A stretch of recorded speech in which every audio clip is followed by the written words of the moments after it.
हम लोग जितनी भी चर्चा कराएं, जितनों भी श्रवण कराएं, जितना भी हम चिंतन करते हैं, विचार करते हैं, तो किन्हीं किन्हीं को तो इसमें फायदा भी है, किसी किसी को नहीं भी दिखाई देता है।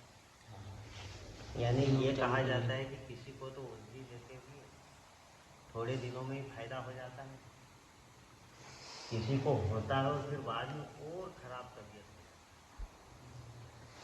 हो। तो विशेष तो क्या है कि औषधि के साथ में औषधि का परहेज। अब ये जो आत्मज्ञान है, ये भाव रोग को दूर करने की महाऔषधि है। और इस महाऔषधि जब है तो फिर इसका परहेज भी तो है ना। तो क्या उस परहेज पे हम तटस्थ हैं? नहीं है। और संतों ने जो भी बात करी है वो परहेज की बात की, ठीक कि औषधि तो है, औषधि तो ले रहे हैं, लेकिन परहेज कब खत्म कर लेते हैं? बस मंदिर से बाहर होते के साथ ही परहेज खत्म कर लेते हैं। औषधि केवल यही खाने की है। बस बैठे जाता है। मंदिर में प्रसाद खाया, या आत्मज्ञान की औषधि भी यहीं तक की है, मंदिर के बाहर खत्म। सिंगाजी मनोरंजन स्वामी के पास जाते हैं, बोध होता है पहला कि समझी ले रे मना भाई अंतर में कोई अपना। वो औषधि ऐसी चली उनकी कि सिंगाजी का नाम अमर हो। तो तीन वस्तु हमको देखने समझने के लिए मिलती है। जैसे कि महाराज जी ने बताया कि अंतर्मुख होने के लिए आपको श्वासा शब्द सुरती का आश्रय लेना पड़ेगा, ये एक हो जाए।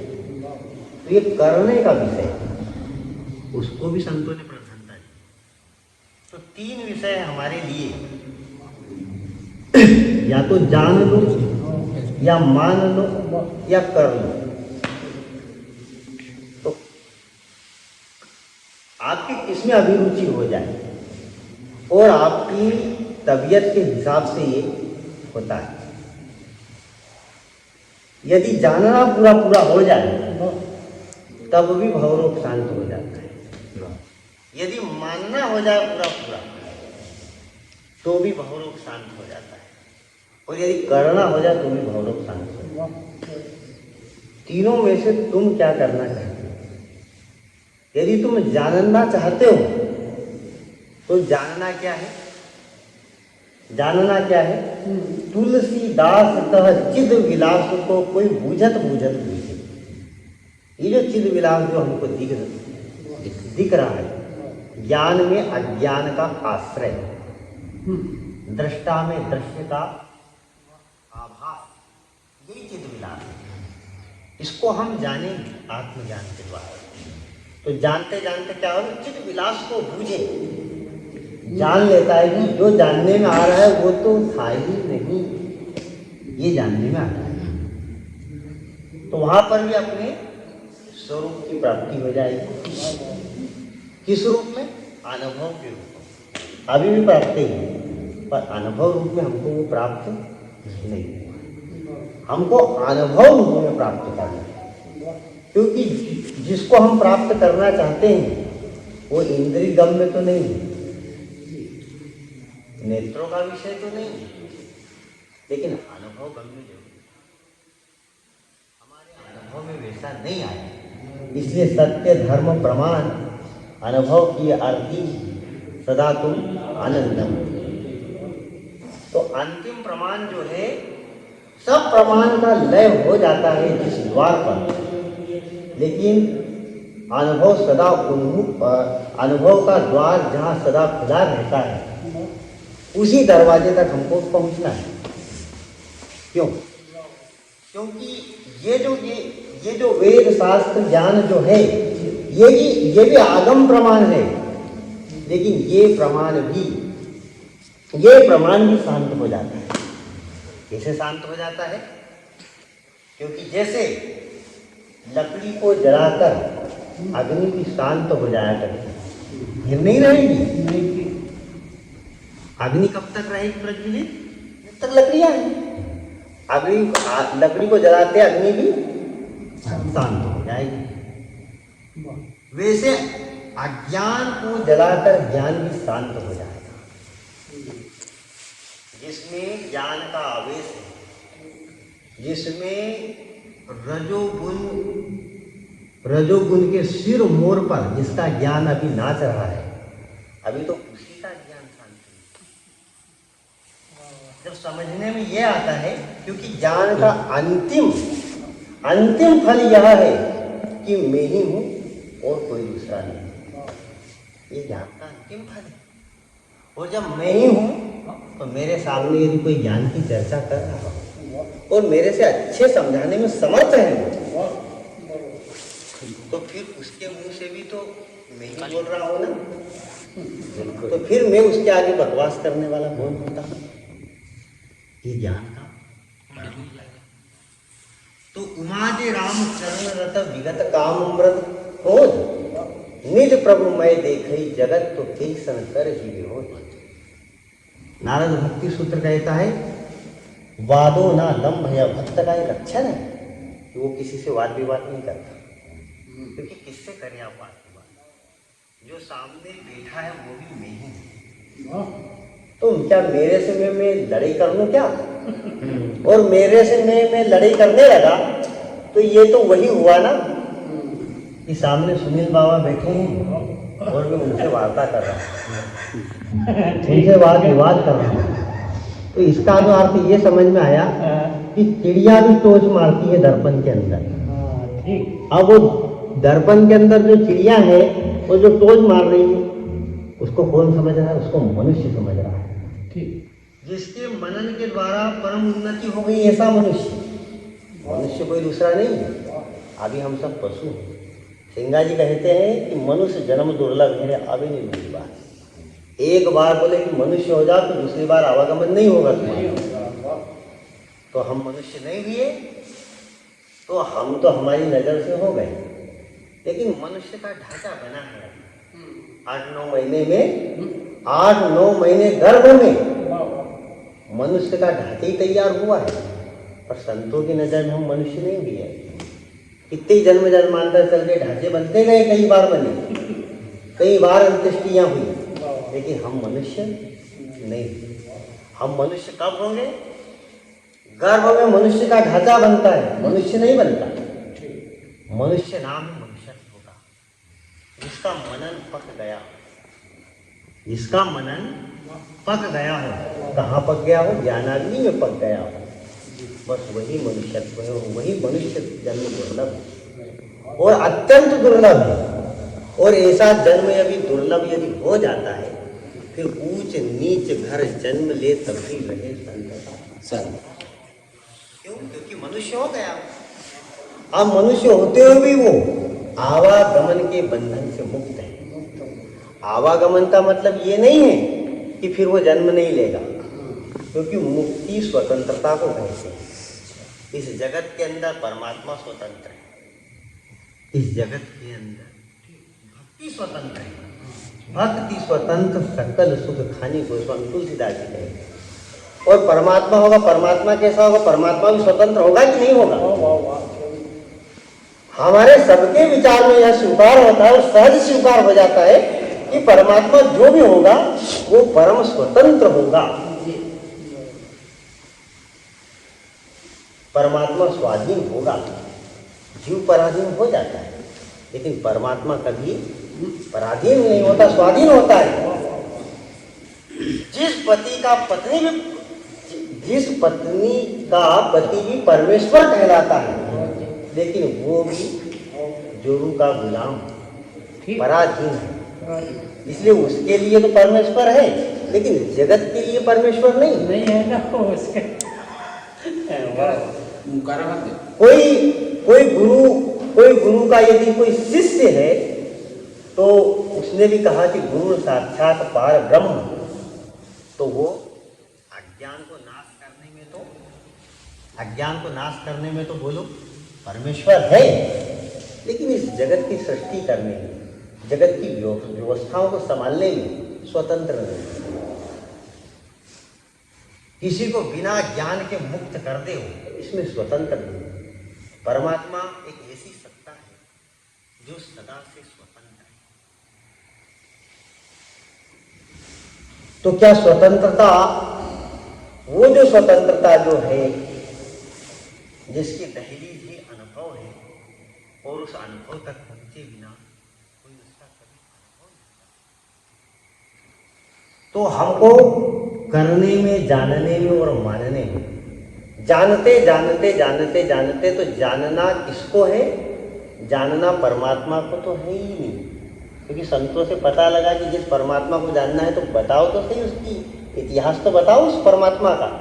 तो संतों से हमको ये पता लगा कि जिस परमात्मा को जानना था तो जानने वाला परमात्मा नहीं।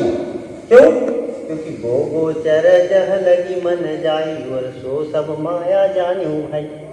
खत्म कर दी बात कि जब भी जानने में आएगा तो सो माया ही जानने में आएगी, मायापति नहीं जानने में आएगा। क्योंकि वो यदि जानने में आ जाएगा तो दृश्य हो जाएगा, और दृश्य हो जाएगा तो दृश्य से हमको क्या होता है? दृश्य से हम निरस होते ही होते हैं। विषय जो भी होगा उससे हम निरस होते हैं। अभी यदि तुम सुन रहे हो तो ना सुनने की स्थिति में भी जाओगे कि रात भर सुना करोगे, आलस्य आएगा, प्रमाद आएगा, तो तुम बोलोगे मैं बोला करो, हमको तो सुनना है। सुनते सुनते ना सुनने की स्थिति में जाओगे, देखते देखते ना देखने की स्थिति में जाओगे। तो देखते देखते, सुनते सुनते, सब विषयों को भोगते भोगते जो एक आखिरी स्थिति जो बनती हुई परमात्मा का द्वार है। और फिर जानने में आया कि जो जानने वाला था वही परमात्मा था। तो जानने वाले कौन? जानने वाले कौन? जब पेखन तुम देख निहारे, और विधि हरि शंभु नचावल है। ब्रह्मा विष्णु महेश को भी जो नचाने वाले, वो ब्रह्मा, वो विष्णु, वो महेश कैसे हैं? तो अहंकार शिव बुद्धि अजय और मन शशि चित्तम। अहंकार शिव, बुद्धि रूपी ब्रह्मा और चित्त रूपी विष्णु, इनको सबको प्रकाशित करने वाला कौन है? तो जानने में आया तो इनको तो प्रकाशित करने वाला मैं। तो वो जो मैं जो है, जो मैं की स्मृति जो है, जिससे सारे चैतन्य हो रहे हैं और इनके द्वारा अनुभव का साधन हो रहा है, तो वह तो तू ही था। वाद हो रहा है तो बोले कि जीव का स्वरूप क्या है? तो बोले कि जीव का स्वरूप वही है जो माया को ना जानता हो, अपने स्वरूप को ना जानता हो, और परमात्मा को नहीं जानता, बस वही जीव का स्वरूप। और ऐसा है कि इन तीनों में से एक को कोई भी जान ले तो दो का जानना भी, अनजाना भी जाना हुआ मान लिया जाता है। तो जानना किसको है? जानने में केवल माया ही जानने में है। और इसका जानना ऐसा है कि ये जानते पे टिकती भी नहीं है, ये जानने के बाद टिकती नहीं। तो तुलसीदास कह चिद विलास को कोई बूझत बूझत बूझे, बूझते बूझते जान लिया जाता है। फिर दूसरी चीज है कि जानने में यदि बुद्धि काम नहीं कर रही हो, क्योंकि जानना जब भी होगा तो बुद्धि के द्वारा होगा, इसलिए धियो यो न प्रचोदया। गायत्री मंत्र को महामंत्र इसलिए नहीं बोलते कि हमारे घर में परेशानी चलती तो वो खत्म हो जाएगा। गायत्री मंत्र का स्मरण इसलिए नहीं हम करते कि हमारी समस्याएं, भाई शादी नहीं हो रही थी, शादी हो गई, कोई मामला उलझा हुआ था तो मंत्र बोलता है उस सविता मैं परमात्मा से ही प्रार्थना की है, परमात्मा तो हमको वह बुद्धि दे जिस बुद्धि को तीक्ष्ण करके हम जाए। और ये जो जानना है, यदि ये जानने की संपन्नता यदि नहीं हो पा रही है, क्योंकि दुर्बलता तो है जीवों के अंदर। अब किसके अंदर क्या दुर्बलता है? तो जानने में नहीं आता तो फिर मान लो, उसको मान लो। अब मानने में क्या कर रहा है? पहली चीज तो जानने की है, जानने की यदि जानने में कठिनता हो रही है तो उसको मान लो। तो मानना क्या है? तो बोले मेरो तो गिरधर गोपाल और दूसरो न कोई, बस इतनी दृढ़ता धारण कर। अच्छा, जानने में क्या है? जानने में विवेक पुष्ट होता है, विवेक प्रधान होता है, और मानने में विवेक प्रधान नहीं होता, मानने में विश्वास प्रधान होता है। बस विश्वास कर लो कि मैं तो भगवान का हूँ, भगवान मेरे हैं, तो अहम भक्त पराधीन, तो भगवान भी जो स्वतंत्र है भक्ति के कारण वो भी पराधीन हो जाते हैं। क्योंकि भगवान की जो प्यारी जो है केवल भक्ति ही एक प्यारी है, और जब भक्ति जीव के हृदय में जब आती है तो भगवान भी उसके क्या हो जाते हैं, पराधीन हो जाते हैं। तो जैसे मीरा ने माना, तो मीरा ने माना तो क्या किया कि मेरो तो गिरधर गोपाल ये विधि है, और दूसरों ने कोई ये चाहे उसका करे, मेरा कोई भी नहीं, एक परमात्मा है। तो मानते मानते भी जानने में आ जाता है, या जानते जानते भी मानने में आ जाता है। क्या इनने जानने और मानने के स्रोत में क्या अंतिम निर्णय में कोई बिलगाव होता है? कभी नहीं होता। और यदि फिर मानना भी ना हो तो फिर क्या करें? तो बोले कि मानना ना होगे, मानना में यदि दृढ़ता यदि आपकी नहीं हो पा रही तो फिर जैसे महाराज जी ने बताया कि आपको करना पड़ेगा। तो फिर तीसरा है कि वो करना पड़ेगा, बिना करे कुछ नहीं होगा। तो कहेंगे बोले रही वही नशा, फिर रही में रहना पड़ेगा, फिर ये तो अंतिम इलाज ही करना पड़ेगा। ये तो सर्वप्रथम तो है कि जानना जानने से हो जाता है, जानने से ना बात माने तो मानने से हो जाता है, मानने में भी डरता ना हो, क्योंकि जितने कलमश छाए रहते हैं फिर तो करना ही पड़ेगा। लोहार के पास एक लोहा गया, महाराज जी तो बस उसको क्या है, हाथ से अकॉर्डिंग उसने सही कर दिया। एक का दूसरा गया तो उसको एक घन मारा वो सही हो गया, और एक तो इतना बाका देखा, इतना जंग लगा, उसके लिए तो कितना प्रयत्न किया उसने, उसको भट्टी में आग दी और फिर जब वो ठीक हुआ। तो ये जो करना जो है, क्योंकि भगवान कृष्ण ने कहा है कि बिना किए कोई अकर्म में भी प्रवेश नहीं कर सकता, करना पड़ेगा। अकर्मता को प्राप्त करने के लिए भी तुमको कर्म में जाना पड़ेगा। इसलिए जो लोग ये बातें करते हैं, द्वंद्व रखते हैं मन में कि अरे कहीं नहीं होगा, हम तो सुखमना नाड़ी जागृत करेंगे, 10 के 10 दरवाजे बंद कर लेंगे, आखिर में बुलुक जलेगा और हमारा सीधा कनेक्शन हो जाएगा, प्राण दसम द्वार से छोड़ देंगे। ये इसी फिरटके में मत रहे। अभी यदि घर कहीं का कलेक्टर आ जाए, पुलिस आ जाए, उसमें तो तुमको दुख ही भरा जाती, इधर उधर भागते हो। जब यमराज आएगा और जब तुमको घेरेगा, सब नाड़ियाँ बंद हो जाएगी, प्राण उथल कूद करने लग जाएगा, सब शरीर के स्रोत सब मलिन हो जाएंगे, और वो ऐसा उत्पाद रहेगा कि इससे बड़ा फिर कोई दूसरा उत्पाद नहीं है। तुमने कई उत्पाद देखे होंगे, समुद्र में भयंकर उत्पाद आते हैं, तूफान मचता है, लेकिन मृत्यु के समान कोई दूसरा तूफान नहीं है। जब मृत्यु का तूफान आएगा तो समझनी पड़ेगी आपको। इसलिए मुक्ति सुधारो सीधा आपने, कोई तुमको सुधारने वाला नहीं, कोई गुरु हाथ रखने वाला नहीं, तुमको तुम्हारा ही करना पड़ेगा, क्योंकि करुणा के निधान तुम स्वयं हो। करुणा यदि स्वयं के ऊपर ही करुणा यदि नहीं आई तो फिर कोई दूसरा करुणा निधान तुम्हारा बनने वाला नहीं। ये जो बैसाखियाँ हमने जो रख छोड़ी है अपने पास कि कोई दूसरा करेगा, दूसरा कोई नहीं करेगा। भोजन तो दे देगा, लेकिन भोजन को चबाना तुमको ही पड़ेगा। गुरुओं ने राम नाम दे दिया, उसका जाप करो, विधियाँ दे दी, उसको आप अपना। ऐसा कोई इंजेक्शन नहीं लगने वाला है कि जिससे तुम्हारा सब हो जाए, करना तो हमको ही। तो इसलिए ये संतों की ग्रंथों की बातें सुनते हुए करना तो होगा। तो क्या करें? तो मंगल भवन अमंगलहारी और उमा सहित जही जपत को, पार्वती के सहित भगवान शंकर भी जिस मंगल रूप राम नाम का जाप करते हैं, उसका हमको जाप करना। जाप करो, निरंतर करो, क्योंकि ये प्रारंभिक वस्तु है, ये प्रारंभिक वस्तु है।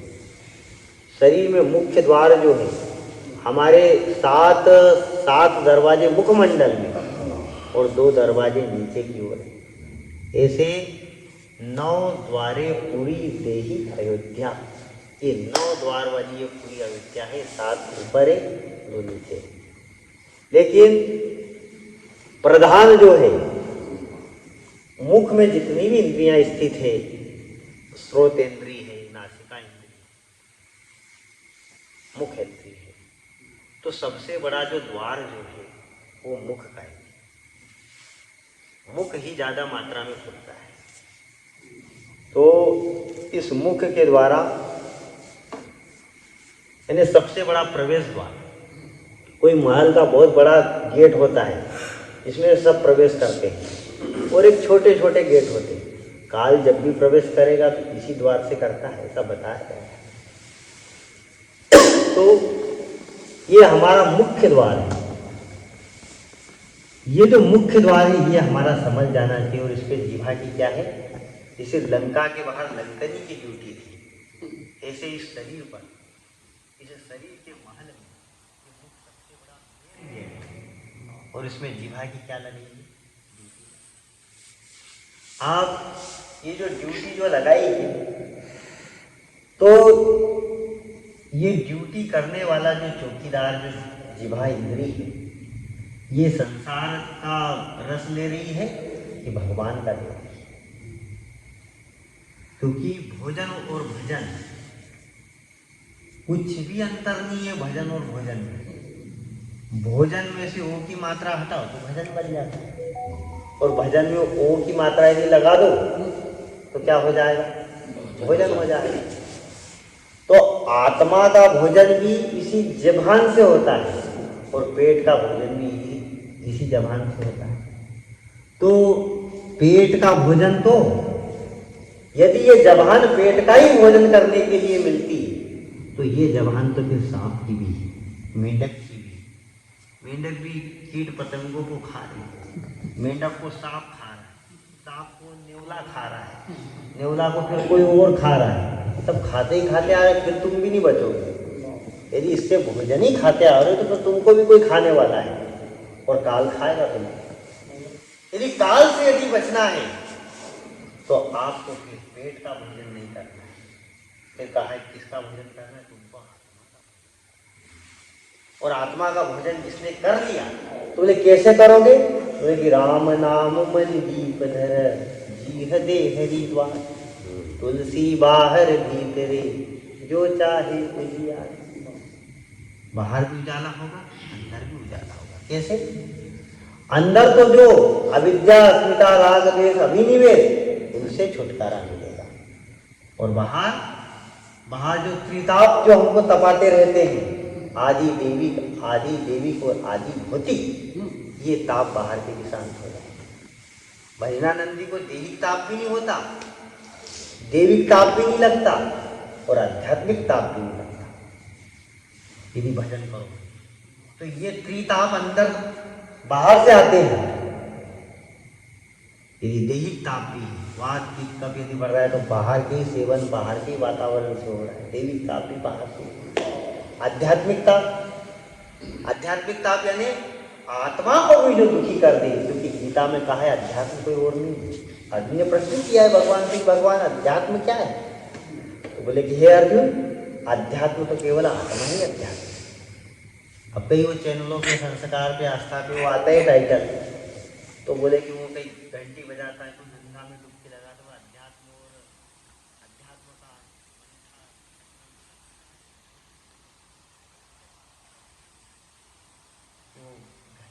घड़ियाल संग बजाना अध्यात्म, ये अध्यात्म नहीं है। अध्यात्म आत्मा का नाम है, पर जो आत्मा को भी जो दुखी कर दे उसी का नाम आध्यात्मिक दुख है। किसी का पुत्र दुखी कर रहा है, किसी का पति पत्नी को दुखी कर रहा है, सब दुखी करने में लगे। और ये जो हम जो दुख दे रहे हैं, साधु का स्वभाव यही तो लक्षण है कि साधु के होए ना कारण हानि। साधु से आज तक किसी की हानि नहीं होती, और असाधु हानि कर देता है। साधु से जब भी होगा तो कोई प्रसन्न नहीं होगा। किसी की आत्मा को दुख मत दो। यदि किसी की आत्मा को दुख नहीं दोगे तो आत्मा को सहज रूप से ही क्या होगा? सुख प्राप्त नहीं होगा। आनंद सहज सकल सुख राशि, जो सहज सुख राशि है, तो समस्त आत्माओं को सुख देने मात्र से अपने सहज सुख स्वरूप की प्राप्ति हो जाएगी। यही तो कर्मयोग का मार्ग है। हम दूसरों की सेवा करते हैं और बदले में चाहते हैं कि हम सुखी हो जाए, तो ये क्या हो गया? ये तो भोक्तापन हो गया। तो कठोपनिषद कहता है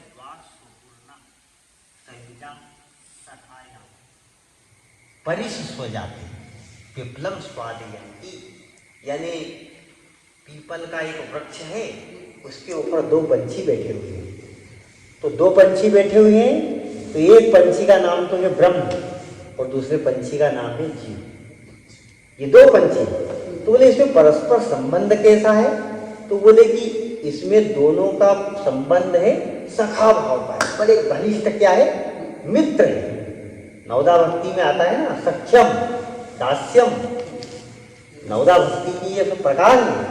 विष्णु स्मरणम, विष्णुपाद सेवनम, आत्मसमर्पण, ये सब भक्ति के 9 स्वरूप बताए गए।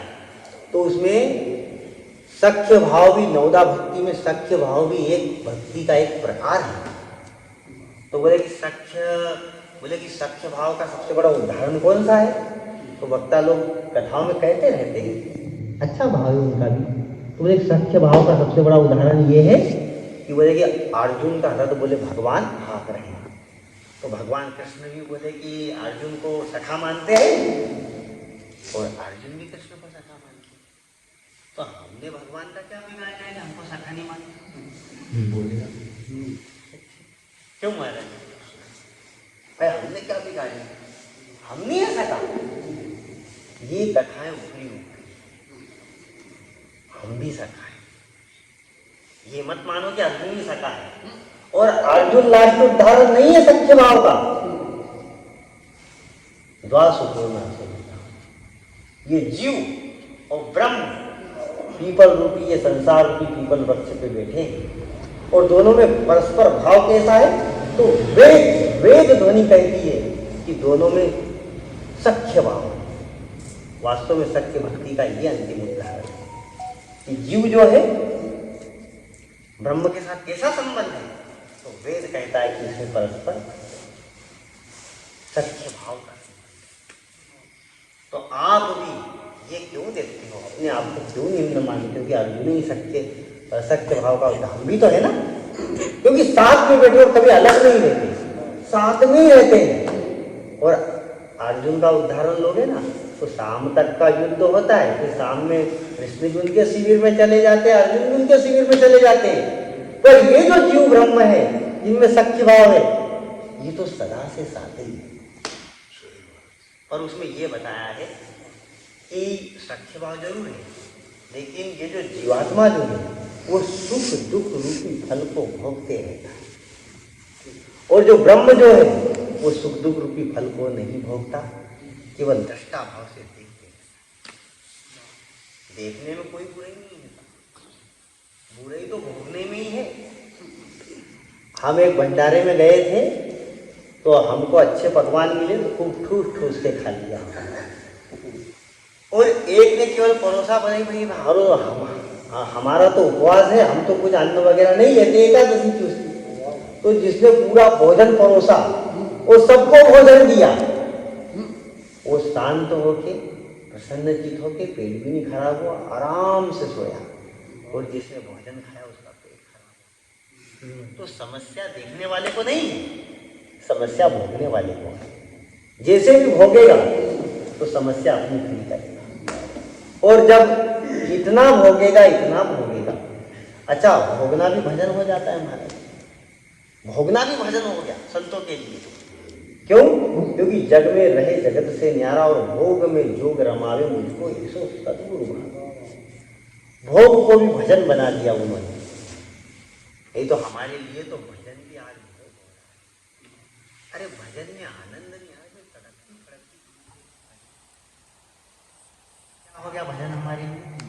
भजन हमारे लिए भोग हो गया। क्योंकि भजन हो और भगवान ना आए, ये संभव है क्या? भजन हो वहाँ भगवान ना आवे, ऐसा हो सकता है क्या?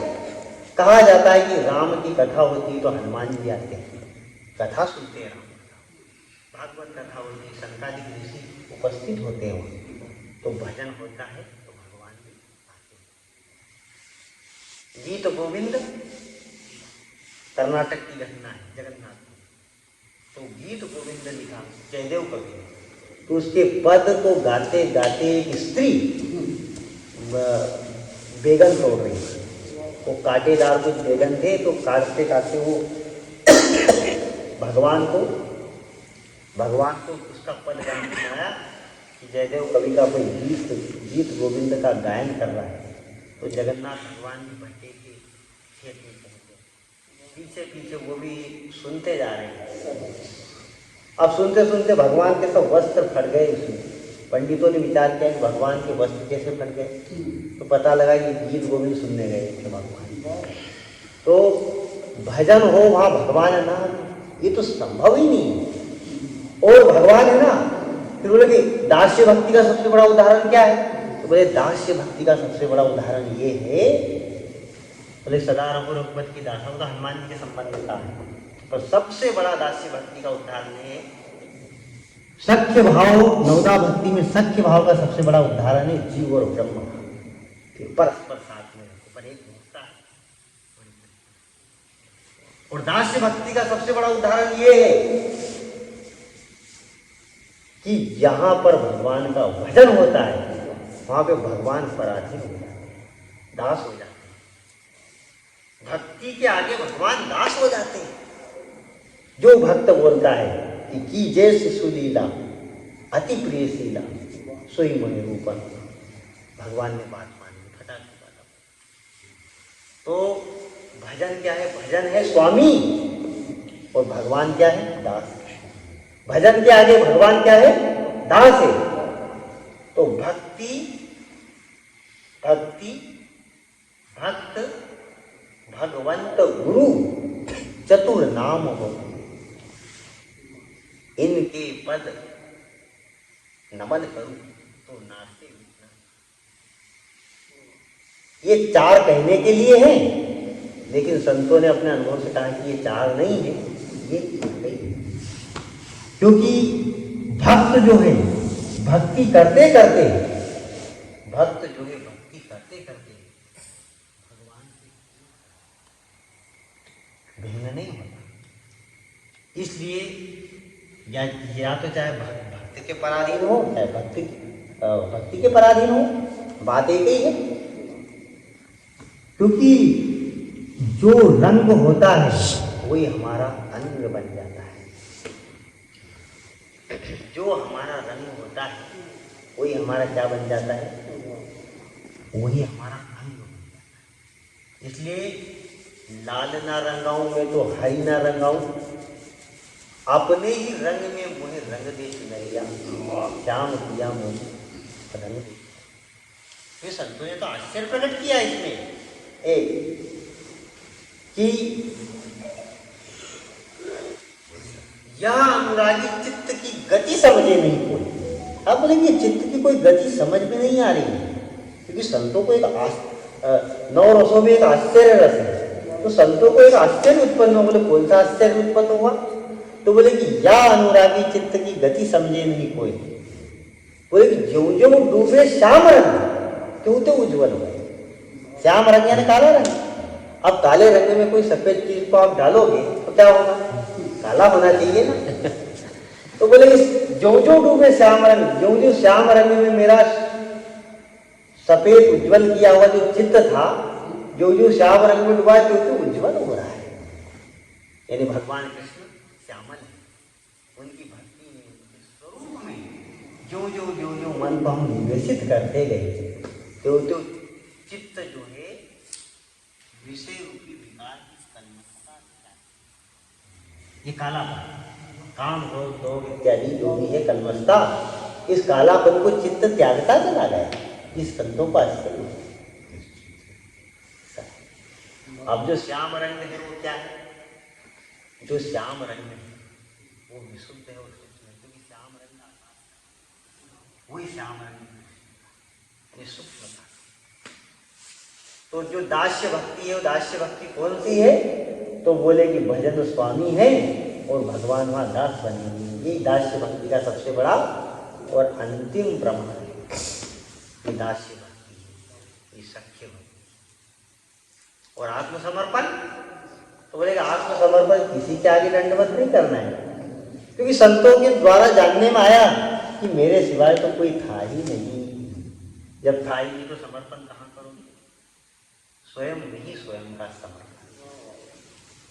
तो गीता में भगवान ने कहा है कि सर्वधर्मान परित्यज्य और मामेकं शरणं व्रज अहम त्वां सर्व पापेभ्यो मोक्षयिष्यामि मा शुचः। हे अर्जुन, सर्व धर्मों को मेरे में ही त्याग कर और तू मेरी शरण में जा। तो जो अभी व्रत पे खड़ा है उसकी शरण, तो भगवान ने संकेत दिया कि नहीं, इसके अलावा मेरा एक और स्वरूप, क्योंकि इसकी शरण यदि होना होता तो इस स्वरूप को देख के यदि कल्याण होता तो ये स्वरूप तो दुर्योधन भी देख रहा, दुशासन भी देख रहा, सभी ने देखा, मेरा एक और स्वरूप है। तो सब धर्मों को मेरे में ही त्यागता। क्यों मेरे में क्यों त्यागता? क्योंकि मेरे सिवा कोई है ही नहीं, तो त्यागोगे कहाँ? आप कभी भी वस्त्र को त्यागोगे तो जमीन पे त्यागोगे ना, कहाँ त्यागोगे? है ही उसके सिवा। जब कोई है ही नहीं तो त्यागो क्या? तो हे अर्जुन, सर्व धर्मों को मेरे में ही त्याग कर तू मेरी शरण में जा। ये जो स्वरूप खड़ा है इसको तो सभी देखता है जगत, पर इसके अलावा मेरा एक और स्वरूप। तो बोले कौन सा स्वरूप है? तो बोले कि सच्चिदानंद रूप रूपाय जगत उत्पत्त्यादि है तापत्रय विनाशाय श्री कृष्णाय वयम नमः। मेरा जो रूप जो है वो वास्तव में कैसा है? सच्चित आनंद स्वरूप। तो उधो मेरे सच्चित आनंद रूप को कोई कोई जाने। कृष्ण रूप से तो सभी जानते हैं। आज का जो बाला भक्त है, बाला यानी नादान, वो भी बोलता है कि कृष्ण मेरे। अच्छा, स्टेटस देख के, वीडियो देख के, यूट्यूब देख के, है ना, कृष्ण के भक्त तो भी जा सकते हैं, पर कृष्ण के स्वरूप को नहीं जानते। कृष्ण के स्वरूप को लिए तो संतों की शरणागति ही पड़ेगी। उसके बिना भगवान के स्वरूप की पहचान कभी नहीं है। और संतों ने भी यही बताया कि मेरे सच्चिदानंद रूप को कोई कोई जाने दे। भगवान का सच्चिदानंद रूप है। ये जो यदुकुल नंदन श्री कृष्ण रूप खड़ा है, इसको मत जान तू, मेरा जो सच्चिदानंद रूप उसकी शरण में अर्जुन जा। ये भगवान ने संकेत दिया, यानी बताया भगवान ने वहां पर, इसके अलावा मेरा एक और विषय, उसको जाने भी ना। और जब जानने के लिए गए तो वो सच्चिदानंद स्वरूप कौन था? वो तुम भी थे, वो तुम भी थे। तो फिर हमारे में हमारा समर्पण हो गया। ये क्या है? अंतिम भक्ति है, आत्मसमर्पण। विष्णु अर्चना, विष्णु अर्चना मतलब जो व्यापक रूप से जो ये जो स्वरूप जो दिख रहा है, अर्चना मतलब पूजा करना। तो मंदिर में चले गए, फूल की डाली है। अभी महाराज जी ने बताया, कितनी अच्छी बात की महाराज जी ने, कि भगवान की मूर्ति ठोक ठोक के बनाई, उसको पूज रहे, और ये भगवान ने ही बनाया, तो उसकी क्या महत्ता है? तो ये जो जड़ चेतन के रूप में जो विभाग जो है, और उसमें भी ये जो चैतन्य सबके हृदय में जो डोल रहा है, घट घट रमता काम रमैया, आसन से मत डोल रहे तो प्रिया। तो जो चेतन रूप से जो परमात्मा है उसकी सेवा, क्योंकि विष्णु वही है जो व्यापक रूप से सबके हृदय में है, उसी का नाम है विष्णु। विष्णु अर्चनम, विष्णु अर्चनम का मतलब ये है कि ये जो चेतन रूप से जो भी शरीरधारी है उनकी सेवा करो, क्योंकि जगत व्यक्त मूर्ति नाम भगवान कृष्ण कहते हैं कि ये जगत मेरी व्यक्त मूर्ति है, इसकी हम सेवा करें। तो जब हम इसकी सेवा करने लग जाएंगे तो क्या हो जाएगा? अर्चनम का मतलब होता है पूजा। जैसे मूर्ति को स्नान करवाते हैं, भोग लगाते हैं, वस्त्र देते हैं, तो ये जो व्यापक रूप से सबके घट में जो व्यापक हो रहा है उसी का नाम विष्णु है। जो भी शरीरधारी है उसका भी हम अर्चन करें। कैसा अर्चन करना है भाई? कोई ठंड खा रहा है तो उसको साल दे, जिसको भोजन लग रहा है तो भगवान को संज्ञा होगा, जिसको जो आवश्यकता लगती हो। ये विष्णु अर्चन हम देखें, ये वाला विष्णु अर्चन पंडित नहीं कराएंगे। पंडित का मतलब होता है, पंडा का मतलब होता है जानना। पंडा है जानना, आपको जानना पड़ेगा। तो किसकी? चेतन की तो जानी नहीं, और मूर्ति में रहो तो भाई आपको चेतन मूर्ति बुरा नहीं मानती, लेकिन शरीर के रूप में जो मूर्ति है इसकी हम सेवा करें। एक नाथ जी चले हैं कावड़ यात्रा लेके रामेश्वर को चढ़ाने के लिए। बीच में गधा एक तड़प रहा था गर्मी का सीजन। एक नाथ जी ने कहा कि अरे साथियों से कहा कि ये गधा तड़प रहा है, थोड़ा गंगा जल पिला दो तुम्हारी कावड़ से, इसको आवश्यकता है। तो वो बोलता है कि पागल है क्या, इतनी दूर से चलते आए और एक गधे के लिए हम पानी ढोलते हैं, तो रामेश्वर को क्या चढ़ाएंगे? वो तो आगे निकल गए। एक नाथ जी ने अपनी कावड़ नीचे उतारी और तड़पते हुए गधे को सारा गंगा जल पिला दिया। रामेश्वर भगवान गधे में ही प्रकट हो गए कि तूने तो मेरे को यहीं पर देख लिया, ले यहीं पर पा लिया। चेतन में देखा ना, वहीं पर प्राप्त कर लिया। और वो जो कावड़ लेके निकले थे आगे, वो क्या पता आज तक भी भटक रहे होंगे, आज तक भी भटक रहे होंगे। इसलिए हमको ग्रंथों के पास नहीं जाना है, हमको तीर्थों के पास नहीं जाना है। भूल कर जाओगे, बहुत बड़ी भूल कर जाओगे।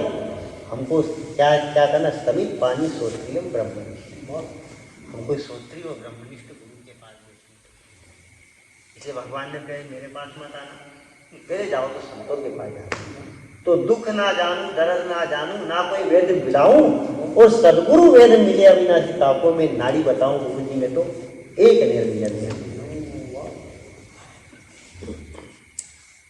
तो जो ये जो आदि भौतिक है, आदि भौतिकता से उठकर हमको चेतन का क्या करना है?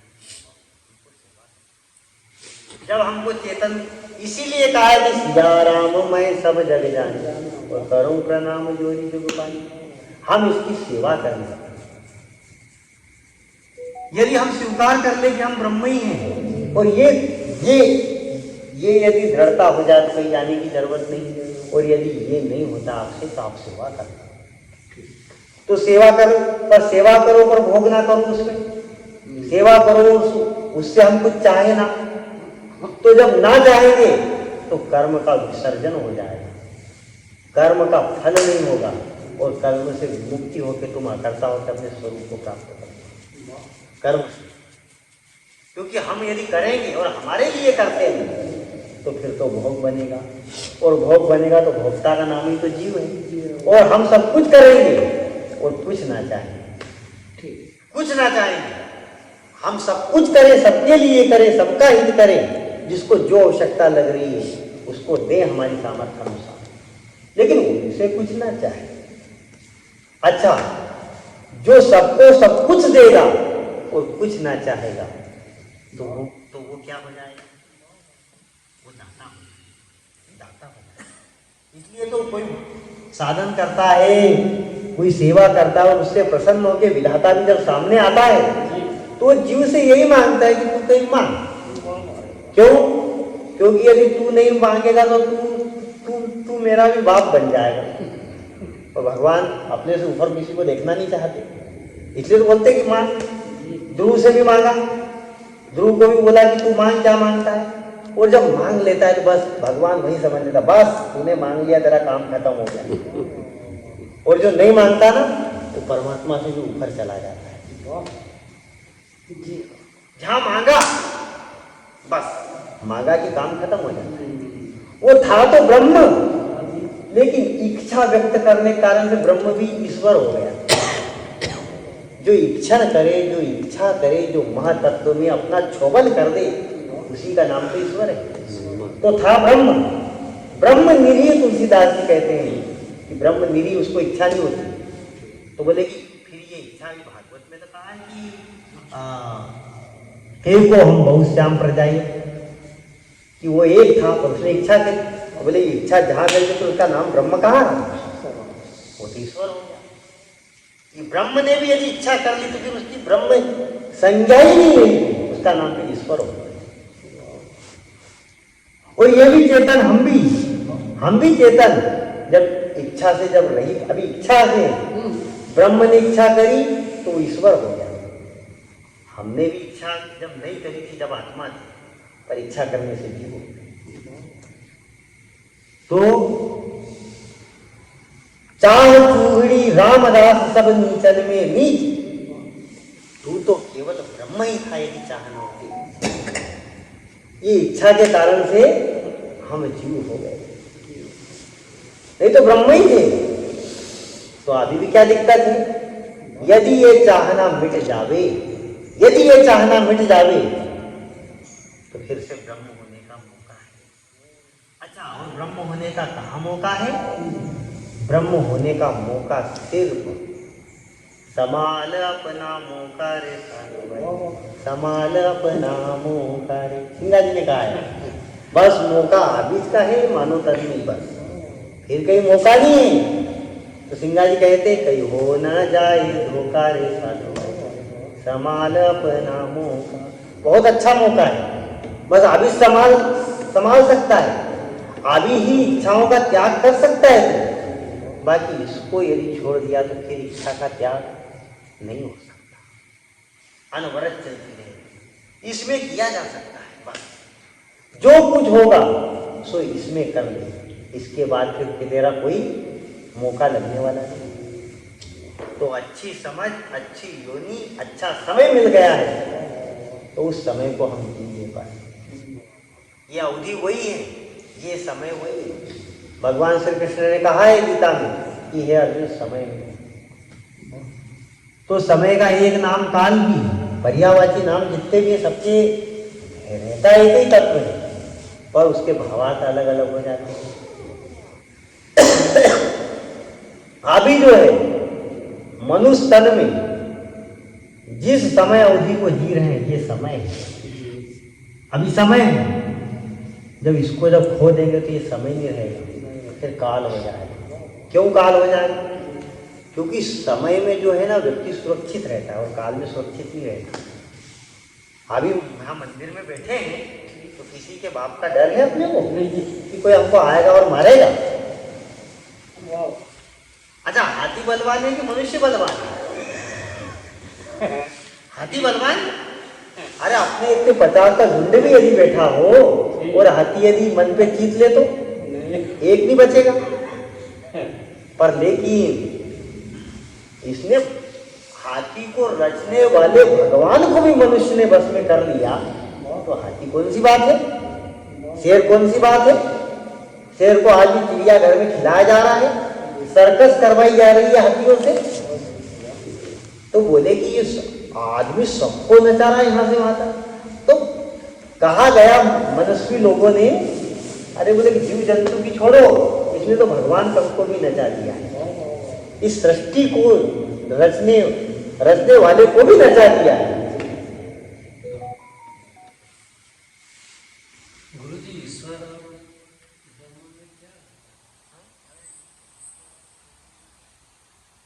और ब्रह्म का अंतर। जब उन्हें इच्छा करी ब्रह्म ने, जब उन्हें ब्रह्म कोई इच्छा नहीं थी, जो परम सत्ता थे, जब उन्हें कोई इच्छा नहीं तब वो नाम ब्रह्म।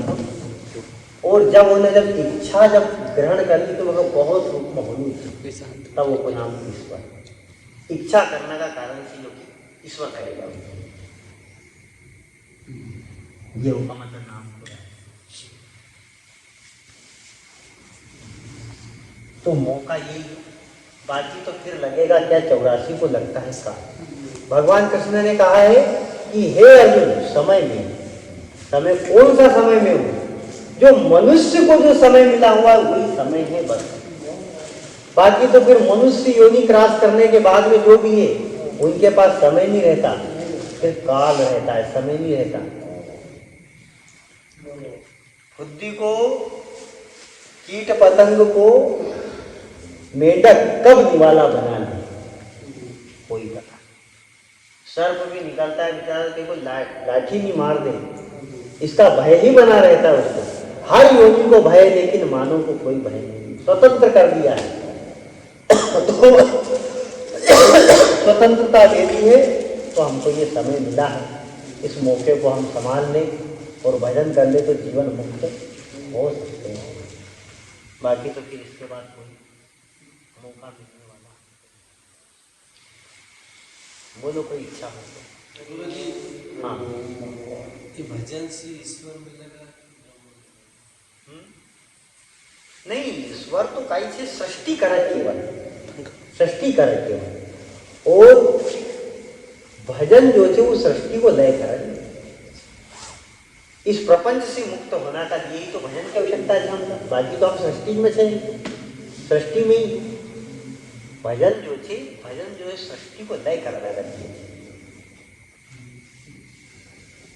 वो ईश्वर की व्यवस्था है, वो उस और नहीं हम जाओ।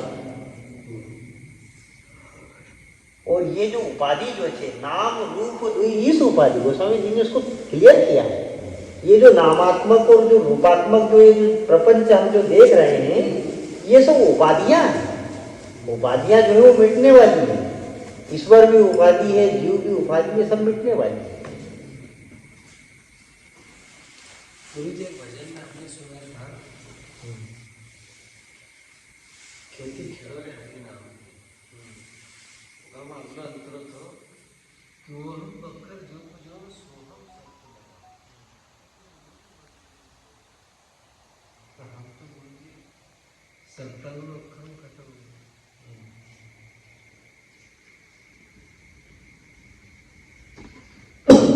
बखर नाम का ही हुआ, ओहम नाम का ही हुआ और सोहम नाम का ही हुआ।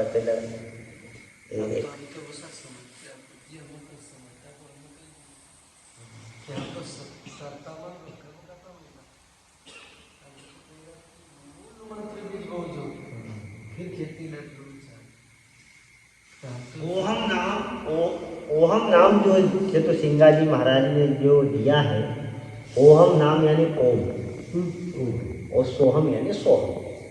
सोहम तो सोहम ही है, और ओहम नाम को ओम नाम से कहा गया है। तो ओम जो है, ओम यानी आकार उकार और मकार, यानी ये तीन मात्रिक ओम है, तीन मात्रिक आकार उकार और मकार। यही आकार उकार मकार जागृत स्वप्न और सुसुप्ति, ये तीनों अवस्था ओम है। ये जागृत का जगत, ये जो देख रहे हैं हम, स्वप्न का जगत और प्राज्ञ का जगत, ये तीन अवस्थाएं ओम है। तो जागृत स्वप्न सुसुप्ति, यही तीनों अवस्थाएं तो हो रही है। या फिर रजोगुण तमोगुण सतोगुण, ये भी ओम की ही मात्रा है। या ब्रह्मा विष्णु महेश, ये भी ओम की तीन ही मात्राएं कहलाती हैं। या स्थूल सूक्ष्म और कारण शरीर, ये भी ओम की तीन ही मात्राएं कहलाती है। तो ये जो ओम जो है, ओम में ही पूरा ये प्रपंच समाया हुआ है। पर इस ओम का हमको उपयोग करना है। ये ओम जो है, जो दृश्य जो है, जो जगत जो है, इस संसार का नाम ही ओम है। ओम यानी सगुण, सोहम यानी निर्गुण। तो ये जो शरीर जो है, ये शरीर दिख रहा है, इस शरीर का नाम ही क्या है? ओम, क्योंकि ये सगुण है। ओम नाम यानी शरीर, और सोहम यानी आत्मा। सोहम यानी आत्मा, शरीर यानी ओम यानी शरीर। ओम यानी सगुण, सोहम यानी निर्गुण। अब ये कहा है कि इसका इस्तेमाल कैसे करना है, तो ओहम बखर दूध। बखर यानी कि जिससे खेती की सफाई हो जाती है। बखर उसी को कहते हैं जिससे कि खेती का जो खरपतवार है वो पूरा नष्ट हो जाए। तो शरीर को जोतना क्या है? यही करना है हमको कि इस शरीर के द्वारा संसार की सेवा हम करें, क्योंकि ये ओम है, शरीर ओम है। इस शरीर के द्वारा क्या करना है हमको? संसार की हमको सेवा करना है।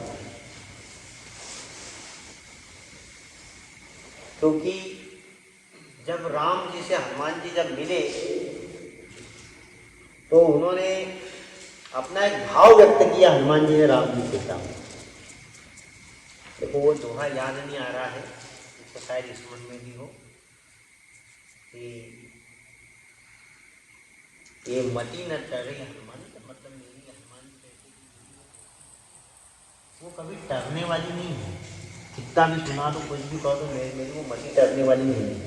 बोले कौन सी मति है? तो बोले कि मैं से क्या मैं सेवक सचराचर रूप स्वामी भगवंत,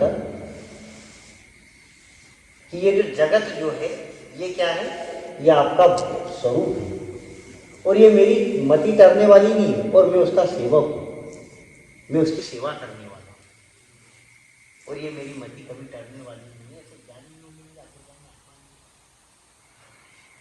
हैं। तो एक ये नियम है, एक नियम है कि जिसका उसको लौटा देना। संसार से मिला हुआ शरीर इसको संसार की सेवा में ही लगा देना। तो दूसरी से मिला तो उसी की हम सेवा में लगा दे, उसके कुछ ना चाहे तो अंतःकरण रूपी खेती क्या हो जाएगी, शुद्ध हो जाएगी। सेवा से क्या होगा, हमारे अंतःकरण रूपी खेती शुद्ध हो जाएगी। बखर जोतने का मतलब है ये कि शरीर को सेवा में लगाओ, किसी की कल्याणकारिणी क्रिया हो जाए हमारे द्वारा। तो सिंगा जी कहते कि भैया पहले क्या करना पड़ेगा, पहले तो सेवा करना पड़ेगा। वो हम बखर जोते उन्हें शरीर को संसार की सेवा में लगाओ। फिर ओहम बखर जोत जो सोहम शर्तों लगाओ। शर्तों क्या है कि अब जिसमें बीज बोने की प्रक्रिया, बीज बोने का जो यंत्र होता है उसको हम क्या कहते हैं, शर्ता कहते हैं। जिससे लाइन बंद एकदम बीज की बोई हो जाए, क्योंकि लाइन से यदि बाहर भी जाएगी फसल तो वो भी खराब है, समझ लाइन से होना चाहिए। तो वो जो शर्ता जो है वो शर्ता किसका है, वो निर्गुण का, निर्गुण का शर्ता। तो सोहम, सोहम क्या है, सोहम वृत्ति है। सोहम बस सोहम अस्मि की वृत्ति अखंडा और दीप सीता सोई परम प्रचंड। तो ये जो सोहम की जो वृत्ति, तो सोहम की वृत्ति हमारा क्या है, सरता है। तो अभी हमारी वृत्ति कौन सी है, अभी हमारी वृत्ति है कि मैं देव, अभी हमारी वृत्ति है कि मैं संसारी, मैं तो कामी हूँ, तो भी हीनता के भाव धारण किए हुए ना हमारी वृत्ति। तो सरता क्या है, सोहम की वृत्ति हमारा क्या है, सरता है। इस वृत्ति को हमको बदलना होगा। इसके द्वारा बदलेंगे, हमारे निधिध्यासन के द्वारा बदलेंगे। श्रवण मनन निधिध्यासन पूरी यही है साधन सार, और जिस दिन ब्रह्म विचारते जीव ब्रह्म भी जाते। तो ये जो वृत्ति, जो देह की जो सांसारिकता की बनी हुई वृत्ति, इस वृत्ति को तो फेंक कर और सोहम की वृत्ति को ग्रहण करना है। तो ओहम बखर जो सोहम शर्तों लगाओ, यानी ओहम बखर यानी ये जो शरीर ही ओहम है, शरीर ही ओहम है। तो इस शरीर रूपी बखर से क्या करना है, व्यवहार को सिद्ध करना है। क्या करना है, व्यवहार को सिद्ध करना है। और सोहम रूपी शर्ते से क्या करना है, वह सोहम की वृत्ति को हमको क्या करना है, मजबूत करना है।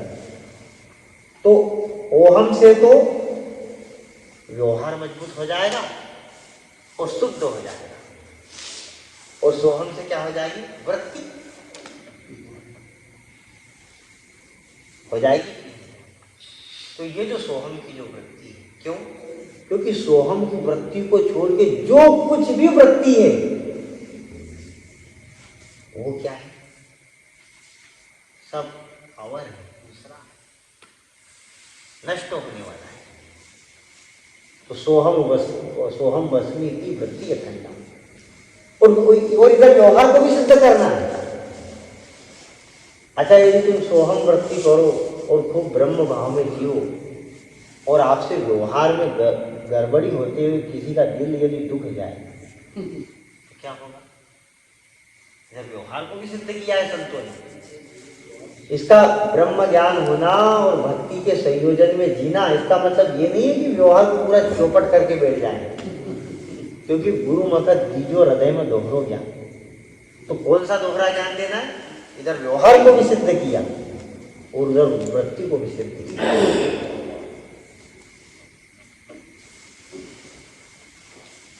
जगत के व्यवहार में भी सामंजस्य रखा, इसीलिए तो जनक जैसे भी, क्यों? क्योंकि जनक को व्यवहार का सामंजस्य है। और ये सिद्ध है कि जनक जैसे विदेही इतना बड़ा राज्य चलाना हो और तुम कितनी हीनता का भाव लेके बैठ गए कि घर में रहते हुए भजन नहीं होता। घर में जो 4 जन है 5 जन है उनको लेके मतलब इससे छुटकारा नहीं मिलेगा। तो यही है कि नाच ना आवे आंगन टेढ़ा। जिसको नाचने की कला नहीं आती था वो तो वहां बोलता है अंगना बहुत छोटा है, बड़ा होना थोड़ा सा। तो जरा कल्पना करो कि जो राजा के ऊपर कार्यभार ज्यादा होता है कि तुम्हारे ऊपर है। इसलिए भगवान श्री कृष्ण गीता में किसी का उदाहरण नहीं देते, बोले कि जनक जैसे ही विधेयी भी मुक्त हो चुके हैं अर्जुन, जनक का उदाहरण दिया। 700 श्लोक नहीं, बस कोई बड़ा ग्रंथ नहीं है। तो जनक का उदाहरण दे के भगवान कृष्ण यही बतलाना चाह रहे हैं कि जनक जैसे भी इस ज्ञान को समझकर मुक्त हो गया अर्जुन, क्योंकि जनक राजा के ऊपर कितनी जिम्मेवारियां होती हैं, उसके बाद भी वो जीवन मुक्त है। और हम घर गृहस्थी में रहते हैं, हमको तो उनके हिसाब से लेके जाए तो 2%। इसका मतलब है कि हम हो सकते। भगवान शंकर इतने बड़े गृहस्थ में होने के बाद भी, इतने बड़े गृहस्थी होने के बाद भी गृहस्थ धर्मों का पालन करते हुए भी भगवान शंकर बिंदु को संरक्षण करने वाले महायोगी हो सकते हैं। भगवान शिव के समान कोई बिंदु को धारण करने वाला महान ब्रह्मचारी नहीं है। हो सकते हैं तो फिर बोलो हमको क्या दिक्कत? हमको कला नहीं आ रही, बस बात कला की। भगवान भी जब यहाँ पर आता है तो 64 कलाओं को धारण करता है। चंद्रमा की 16 कलाओं को धारण करता है जब वो पूर्ण अवतार होता है। तो जब हम आए तो हम तो बिना कला के ही हो गए। वो गणेश जी की वंदना में कहते हैं कलाहीन तत्काल कर, गणपति की सेवा मंगल, सेवा से सब विघ्न टले। तो तुम्हारी कलाएं कहाँ गई? ये जो भीख मांगते फिरते हैं ना मुक्ति की, शांति की, ये सब कला से ही लोग। चंद्रमा भी अपनी एक कला पूर्णिमा के बाद होता है, फिर आखिरी में छीन हो जाता है। फिर एक कला से वो क्या होता है? संपूर्ण होता है। और जब चंद्रमा की पूर्ण कला जब हो जाती है विकसित, उसी कला में शरद पूर्णिमा में भगवान श्री कृष्ण का जीव ब्रह्म का महाराज उत्पन्न हो जाता है। तो जीव भगवान महाराज क्यों शरद पूर्णिमा में ही करते हैं? तो बोले कि हाँ, जब जीव की कलाएं बढ़ जाती है, धीरे उन्नतशील हो जाती है। हमारी कलाएं क्या है? 5 कर्मेंद्रिय, 4 अंतर है। तो ये जो जीव की भी जो कलाएं हैं, एक से धीरे धीरे उन्नत बनाए, अपनी कलाओं को बढ़ाए। जब जीव अपनी कलाओं को जब बढ़ाएगा तो ब्रह्म का सानिध्य प्राप्त। हम कला से, भगवान भी कहता है कि मैं भी आता हूँ तो कलाओं से संपूर्ण होता हूँ। कहते हैं ना, राम सूर्य की 12 कलाओं से पूर्ण है, कृष्ण चंद्रमा की 16 कला से। ये सब कला अवतार है। बिना कला अवतार का ब्रह्म भी क्या अवतार ग्रहण करता है क्या?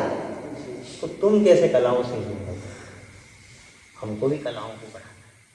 अब कलाओं को कैसे बढ़ाएं? कि कान बोले कि उस कथा को सुनने के बाद कुछ सुनना ना पसंद करे तो तुम्हारी श्रवण इंद्रिय की कला एक बढ़ गई। नेत्र कुछ दूसरा देखना ना चाहे, लोचन निज पद जंत्र की, तो प्राण जाहि के ही बात। सुंदर का जानकी जी के लोचन कहाँ पे लगे हुए? हनुमान जी ने उनका दशा वर्णन किया कि लोचन निज पद जंत्र के, हे राम जी, हे रघुनाथ जी। पूछा कि उनके प्राण भी झटपटा रहे हैं। तो हनुमान जी ने जवाब दिया कि मैंने जो जानकी जी की जो दशा देख के आया हूँ, तो बोले कि नाम पाहुरु दिवस निसी। बोले कि जानकी जी के लिए, बोले कि पहरा कौन दे रहे हैं? बोले कि आपका नाम, बोले कि जानकी जी के आगे क्या दे रहे हैं? जानकी जी के लिए पहरेदार बना हुआ है आपका नाम। तो नाम पाहुरु दिवस निसी ध्यान, और ध्यान तुम्हार कपाल। और ध्यान है तो आपका निरंतर ध्यान क्या बन गया है? किवाड़ बन चुका है। और लोचन निज पद जंत्र की, और किवाड़ में फिर दरवाजा लगा जाता है। जंत्र का मतलब ही होता है ताला। और लोचन यानी कि नेत्र केवल आपके मूल चरणों में ही टिके हुए हैं, इसका ताला लगा रखा है। तो प्राण जाही के ही बात। फिर बताओ प्राण कहाँ से जाएगा? यहाँ पर इतना बंदोबस्त लगा हुआ है। तो लोचन में हमारी एक कला बढ़ जाए कि देखियो चाहत कमल नयन को, देखियो चाहत कमल नयन को, और निस दिन रहत उदासी, अखियां हरि दर्शन की प्यासी। सूरदास की एक कला बढ़ गई कि बस नेत्र देखना चाहते तो श्याम सुंदर को देखना चाहते। तुम्हारे आंखों के आगे श्याम सुंदर इसलिए नहीं आते क्योंकि तुम श्याम सुंदर को भी देख दुगा के काम बरी करना चाहते हो। और सूरदास जी को भगवान इसलिए देखना चाहते सूरदास जी कि सूरदास जी उसको देखने के बाद कुछ देखना ही नहीं चाहते। हम तो इसलिए लालायित हो रहे हैं कि भाई अभी तक दुनिया में सारी चीजें देखी है, भगवान भी आए तो भगवान को भी देख लेना चाहिए। फिर उसके बाद और भी कुछ देखोगे तो पक्की बात है। इसलिए भगवान नहीं दिखते, और भगवान उसको दिखाना पसंद करते हैं कि मेरे को देखने के बाद किसी को देखने की उसकी चाह ना रहे। भाई मेला देखा, देखी, पुरुष देखे, क्या क्या मेले देखे, ड्रामे देखे, सॉन्ग देखे, अब उसके बाद देखना चाहते बोले भगवान भी देख लो। और देख लेंगे, यदि आ जाएगा तो देखने में कोई दिक्कत नहीं होती, और कुछ ना देखना चाहिए। अच्छा, यदि आपको बोल दिया कि भगवान दिख जाओ, तुमको नेत्रहीन बना दिया जाएगा, तुम भी कबूल नहीं करो, उतना मन गवाही नहीं देता।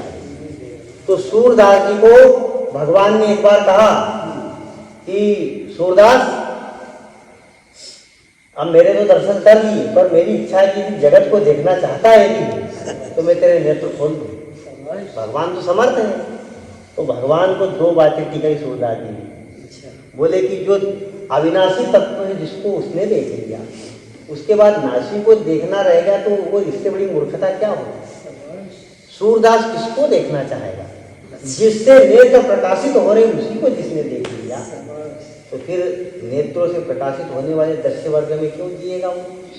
सूरदास ने मना कर दिया। क्या कोई नेत्रों की आवश्यकता थोड़ी ना है। तो नेत्र उस तत्व को देख ले, उसके बाद फिर नेत्र भले फूट जाए तो फूट जाए। भक्त ने चाहा जते कि कागा सबदन खाइयो रे चुन चुन खाइयो मांस, पर दो नैना मत खाइयो जब तक गुरु दर्शन किया। गुरु दर्शन हो जाए तो इसको भी खा लेना, कोई दिक्कत नहीं, पर तब तक नेत्रों को बचाए रखना, तब तक में एक बार देखना। कई लोग मर रहे हैं, मोटरसाइकिल चला रहे, बोले आज के भले कल निपट जाती, कल का देखा किसने? पर उपनिषद कहता है कि हे मनुष्य, शतायु हो और 100 वर्ष जीने की इच्छा रखो। क्यों? क्योंकि 100 वर्ष तक, जब तक 108 की माला पूर्ण ना हो जाए, जब तक क्यों मर रहे हो? मनुष्य जन्म दुर्लभ है, तो ये क्यों चाहो कि कल मर जाए?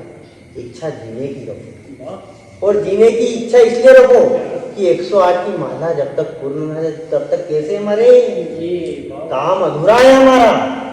बेटे का घर बना दिया, शादी कर दी, ये काम पूरा नहीं है।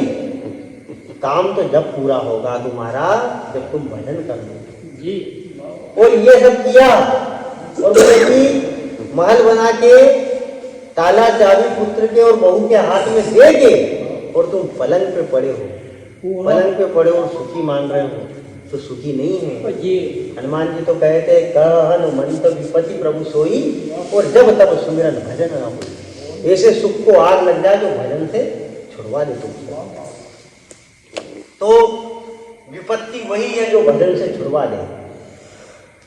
भगवान को पांडव लोग कब भूल गए?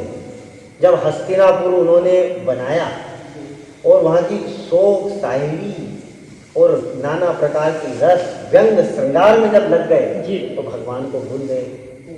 भगवान को भूल गए तभी तो जीवन में दुख आया। तो इसलिए भजन को यदि भूल जाए, सुग्रीव के जीवन में सुख आया, भगवान राम को भूल गए। अब कहाँ के राम, कहाँ के लक्ष्मण, कहाँ की सीता की खोज? अब तो राज्य मिल गया पूरा राजकोष मिल गया। फिर लक्ष्मण को कहा भगवान ने कि जाके उसको चेताओ। ये जीव भूल जाता है, भगवान मिला हुआ भी बिछुड़ जाता है। बिना संत के थ्रू मिला हुआ भगवान सदा अखंड रहता है, और बिना संत का मिला हुआ भगवान भी छूट जाता है। सुग्रीव से छूटा ब्रह्म, राम छूट गए। केकई से ब्रह्म छूट गया। क्यों? क्योंकि साथ किसका था? मंथरा। इसलिए हमारे संतों ने भगवान की चाह नहीं की है। हमारे संतों ने प्रथम रखा प्रथम भक्ति संतन कर संग। संतों का संग करोगे और संतों के संग करने के बाद में यदि मिलेगा तो जो भी परमात्मा मिलेगा वो परमानेंट मिलेगा, और बिना संग किए यदि परमात्मा मिलेगा तो कभी भी छोड़ के चले जाएगा। अब ये तय है तुमको छोड़ने वाला होना स्थायी होना। तो स्थायी तो संतों के संग से ही मिलेगा, बाकी तो फिर आने जाने वाला मिलेगा। यावर रामचंद्र